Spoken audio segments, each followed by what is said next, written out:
وقال فرعون ذرونا قتل موسى وليدع ربه إني أخاف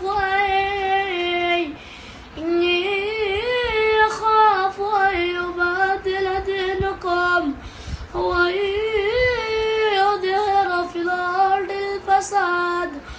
وقال موسى بسم الله الرحمن الرحيم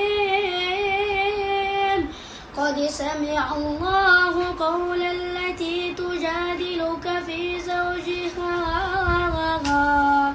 وتشتكي إلى الله والله يسمع